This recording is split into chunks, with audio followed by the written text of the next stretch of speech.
Welcome to the 2018 PharmaCon American Pharmacy Purchasing Alliance annual event located in Orlando, Florida. What an amazing time that this is for independent community pharmacy, independently owned long-term care, senior care pharmacy, and independently owned specialty pharmacies. We are excited about the second annual APPA Super Conference known as PharmaCon 18. Special thanks to Josh Parastani, who's the founder. We are excited to be here. Pharmacy Podcast Network's coverage of the event on Twitter, hashtag PharmaCon 18. It's an amazing time, as I said, in the business of pharmacy. We have a tremendous amount of vendor participation here. We want to give a special shout out to Pioneer RX for their dedication to the APPA and being a major support sponsor for this event.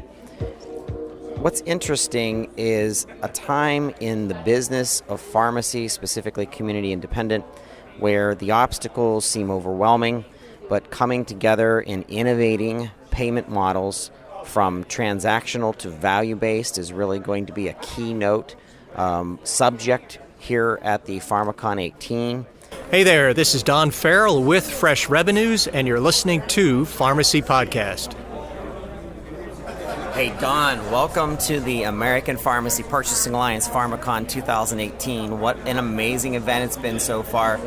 Tell our listeners a little bit about yourself, why you and I are partnered in this crazy booth that looks like a race car, NASCAR set. Yeah. Tell us about that. Good question, Todd. Yes, our company focuses on helping our clients make more money. So we're all about generating revenues. Primarily do that through training, sales, service, leadership, and culture building. And that's what we focus on. A lot of our stuff hits the ground running, meaning it's immediate revenue impact, like the same day, that immediate, and also for the long term. So that's what we do for a living. Fun stuff. So what industry, Don, did you kind of start in, and how did you find pharmacy? I started as a pot scrubber at a Marriott hotel when I was 15 years old, worked my way up through the ranks in the hospitality world. So those are our roots. And interestingly enough, Todd, people think hotel people are geniuses. We've got them fooled. But anyway, they think we're geniuses because we've had so many opportunities to create hospitality, sales, service, leadership, culture, that we've had so much experience in it, we're bringing it to other industries and other market segments. So when did you start in the pharmacy industry with that? About a year and a half ago, and it's been terrific fun. You know what I love about these people, Todd? I love their passion. These independent pharmacists have passion to take care of their clients. They know that's the point of difference between them and the big boxes. So they have the right kind of passion, they have the right kind of focus and attitude, and what we do is we come in and give them tactical things to make that passion work and turn itself into revenue. What I like about your motto is it couldn't happen in a better time in what is business ownership in the pharmacy space. The reason being is our reimbursements are being crushed by the pharmacy benefit managers, the PBMs, who have designed a mousetrap that really only benefits them from a profit perspective rather than concentrating on better care for the patient. The independent community pharmacist, the independent-owned institutional pharmacy, long-term care pharmacy, specialty pharmacy, all focused on the patient's outcome, how well they're living, how healthy they are, how better they're feeling. So your organization sounds like it will help supplement some of the depreciation in revenue and reimbursement. And I like that kind of stuff because if you can bolt that on to a small business owner, maybe 1, 3, 6 pharmacies, it's something I think they could scale. So just share one of your programs with us just to kind of hint for the audience that's listening that might not be at the American Pharmacy Purchasing Alliance PharmaCon, so they might be able to reach out to you and get more information. Right. I'm thinking of a particular client right now that has 3 pharmacies located in the Raleigh area. Good people, great people. First and foremost, show everybody that works in the locations how to service at a higher degree. Someone, as an example, somebody walks up and says, hey, where's the aspirin? Where can I find it? Instead of saying it's on aisle 3, to actually walk them there and also engage in a conversation, find out what their other needs might be. And it's resulting in about a 20% increase in that transaction because we're recommending better stuff, more stuff, and the relationship is now moving their pharmacy the prescriptions over to them. So that service kind of stuff for all of their employees is really critical. The other thing is about 30%, from what we can best calculate, Todd, 30% of the independent pharmacies out there have a dedicated salesperson. 70% don't. So we're working with the 30% to make them better and working with the 70% to actually set up an aggressive sales campaign that goes out and targets individuals and doctors and healthcare providers to work a relationship with them. So sales and service. So we will have Dawn's contact information in the show notes. If you're driving, don't worry about it. You can look it up through pharmacypodcast.com in the episode. We're going to be calling this episode Profit Hunters, or Pharmacy Profit Hunters. And I'm just excited to be here. I'm excited to have this collaboration in our booth. For the listeners that don't know what's going on, we have a 40 by 10 booth section, and we have a collective of veterans who have done different aspects of business, from human resources, management intelligence, people intelligence, 401k from our team at Waypoint Advisors, who are also the Income Outcome podcasters. Don, I'm excited, but we got to have you back on the show because I think there's more to talk about. I would love to be. You know that. So. Very good. Thank you so much. Thank you, Todd. Hey, my name is Tyler Campbell with Pharmacy 401k, and you're listening to the Pharmacy Podcast. Tyler, how are you? I'm doing well. How are you doing, Todd? So, for the listeners that you might not know, Tyler is part of a family of subject matter experts on financial wellness and getting more out of the money that you are making as a pharmacist. That you are, you're dedicating your whole life to this industry and your patients. So why not maximize what you're getting out of your income? The Pharmacy Podcast Network partnered with Ben Coakley and Joe Castleman. I want to say it's been like 6 to 8 months now, and we released the Income Outcomes show. So if you haven't listened to that show, just Google Income Outcomes. And Tyler, you're part of their team. So just give us the backdrop on Pharmacy 401k and how it kind of plugs into the business of pharmacy. Yeah, absolutely. Through our years of working with independent community pharmacy owners, we found that not only did pharmacy owners not have a retirement place, but they were also over-dependent on the sale of their pharmacy to retire. So we started really taking the time to explain and show options with different types of retirement plans. And then we got into the 401k industry because we saw a need that there was a lot of convolution, a lot of cookie cutter type plans out there that people didn't fully understand how to customize it for their specific situation. So we mainly developed a program to allow the owner to maximize him or herself, as well as attract and retain and reward their most valuable employees. So how does Pharmacy 401k fit into Waypoint? Is it a division or is it a separate entity? Tell our listeners about that too. Yeah, absolutely. So it split off from Waypoint, but it's still very much a part of Waypoint. It is a Waypoint RX company. We just saw that, again, the need for that individual reference. There's a lot of things that we do financial related, and some people need help with different things, and this was one of the biggest things that we saw. So if I'm a pharmacy owner, I got 30 employees, 3 stores, I come to you for some advice for my personal finances and my personal 401k, but I got 30 employees with 30 families. So are you able to help out my employees as well? Yeah, absolutely. And we have another division of Waypoint called Pharmacists Financial. That's headed by Joe Castleman, that actually specializes and has a program specifically for staff pharmacists, their families, full comprehensive financial planning to help them reach their goals inside, outside, and after their life in pharmacy. So if you're listening to the show, you got to reach out to Pharmacy 401k. What's the best way of getting hold of you? You can call me on my cell phone at 423-341-4408, or you can email me, Tyler, Tyler, at pharmacy401k.com. And you can go to pharmacy401k.com as well. That's right. Thank you so much, Tyler. All right. Thank you, Todd. Hello, my name is Catherine Dager, and I'm the founder and president of Profitivity, Inc. And you are listening to the Pharmacy Podcast. The business of pharmacy is changing.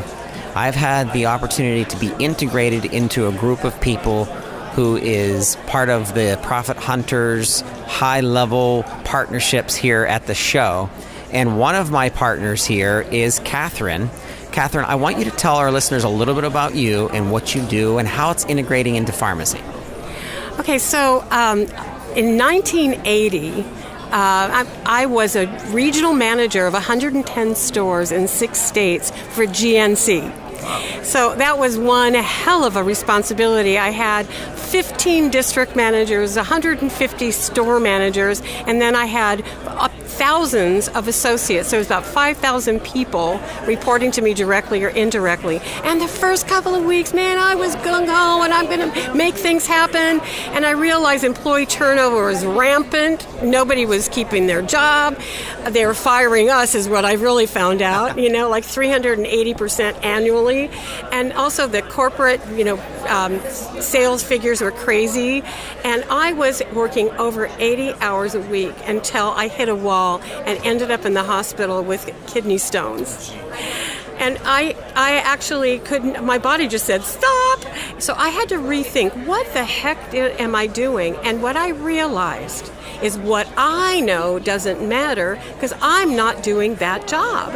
What I needed to do is make sure everybody else knew how to do their job and that they enjoyed it and that they brought their heart to work every single day. So I went running out and got a Sears typewriter because there wasn't computers then. And I started whipping up these wonderful workshops on how to hire people, and I taught my district managers and store managers, and they started taking that process really seriously. So we conquered the employee turnover, and then I was training them on customer service and also leadership skills, double-digit increases within 5 weeks. And then I started seeing all of my people get promoted. And the corporate office caught wind on what I was doing and just said, please come move to Pittsburgh, which wasn't I live in Southern California, right?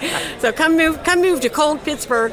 But what happened was I ended up training all of the regionals and all the leaders, and then I found my purpose.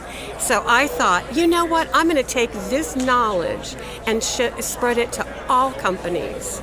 So for the last 33 years, I've worked with hundreds of organizations, and my biggest job is to get the basics down into a self-teaching process. So people teach themselves how to answer the phone, what to dress in, product knowledge, customer service, how to open and close, how to receive merchandise, just all the things, the basics that nobody ever has in writing. And the other thing I found is nobody reads a manual. So what I started doing was creating the self-teaching into laminated, color-coded, one piece at a time, so every day they could be learning. And this has been an award-winning, amazing process, and I go out and actually have the owners customize their set of, I call them business legacy blueprints. So they have a game plan, and they have their legacy preserved. And what happens is employees can do their job, and the owner can just do what they love to do because everybody's empowered. So, Catherine, when you were talking with me earlier before the conference started, what really caught my attention was the customization of policy and procedures. An employee manual that's handed to the employee their first day of work, hey, read this, rip off the back page, sign it. Like, it goes either into the circular file or it goes into their desk and they never look at it again. What's interesting about what you're doing, A, you're customizing it, but B, you're breaking it up into bite sizes that they can actually not only understand, but absorb and then exercise to really make it happen, to make it come through. So think of a pharmacy operations They have a specific workflow. They have a specific human resource type of dress code, and they have a pharmacy management systems that's very specific to their organization.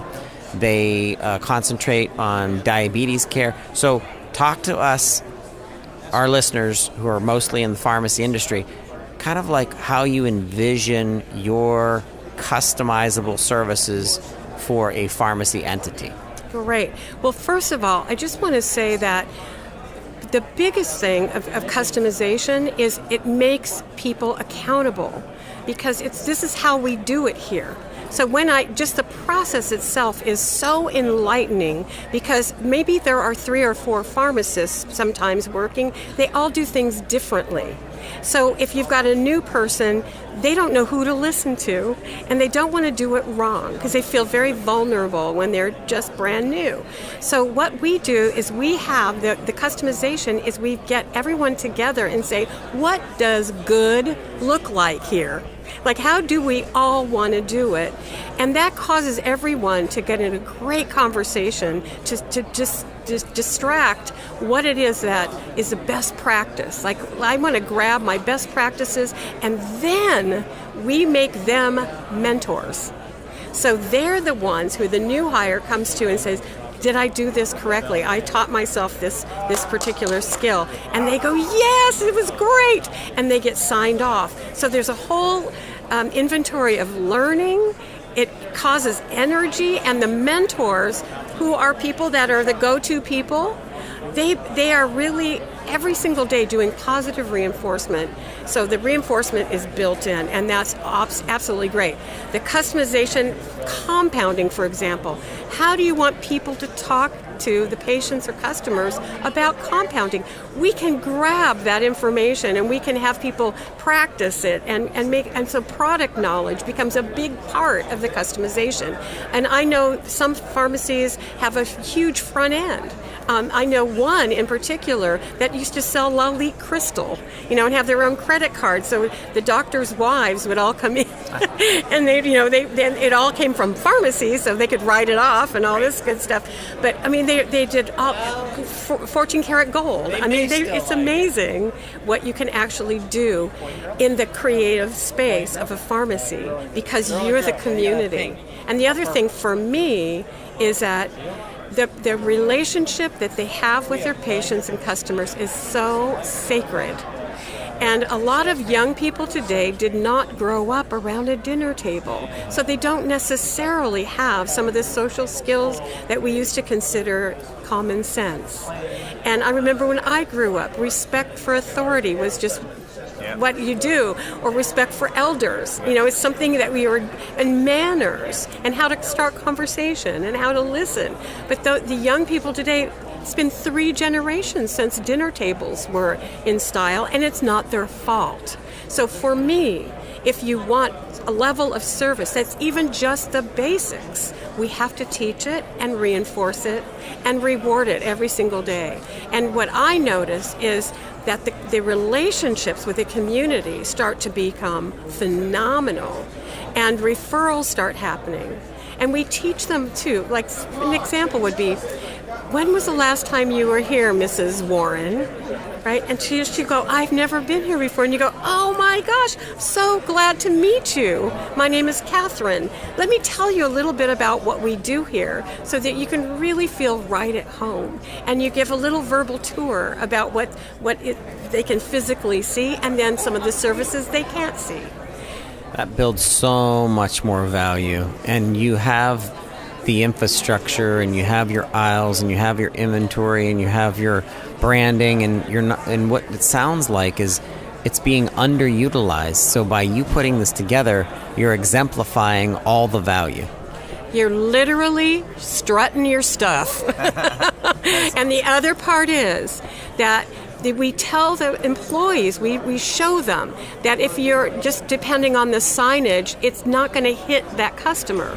If you tell them out loud, this is what this means, they feel so relaxed, so happy that you took, and the big box pharmacies, they're not going to touch that with the 10-foot pole. So you've got this huge operation. So I'm going to tell you, with a legacy blueprint system in place, 10 to 20% sales increases, 55% or more employee retention, which is huge, and it values the business up to 86% more because you've got your system in place.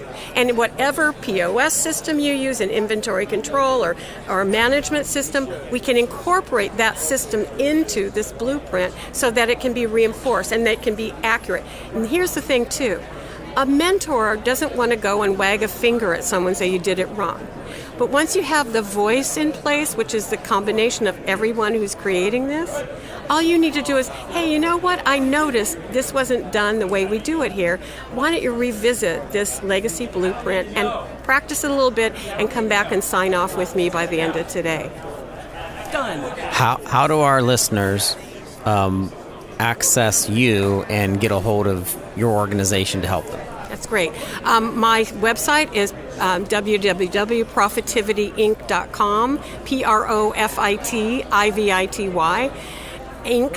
And we also, my toll-free number is 888-477-8333. Very good. Catherine, thanks you so much for participating in American Pharmacy Purchasing Alliance PharmaCon 2018 here on the Pharmacy Podcast. Thank you so much. I loved doing this, and please do this for yourselves, you guys. Your life was, you get your life back. That's right. Thank you. Thank you, Todd. Hey, we are at PharmaCon 2018, American Pharmacy Purchasing Alliance here in Orlando, and I have a very special guest to wrap up this episode of the Pharmacy Podcast. Founder of the American Pharmacy Purchasing Alliance, Josh Parastani. Welcome to the Pharmacy Podcast Network, PharmaCon 2018 episode. So, PharmaCon 2018 coming to a close. What a great event it was. The keynote speakers, the intelligence that came out of this, the participating vendors. Give us kind of a recap of the event and tell us what we can expect and what you're excited about for next year. Thank you, Todd, for having me on the Pharmacy Podcast Network. This year's theme was dispensing innovation for your pharmacy practice, with a PBM discussion over the critical issues that independent pharmacies are currently facing, along with a follow-up discussion on collaborative practice business models, discussing how independent pharmacies can collaborate with physician practices. What about PharmaCon 2019? What do you? I know it's a little too early because we just concluded, but what is special about the PharmaCon that we're not seeing at other national conferences? Todd, that is a great question.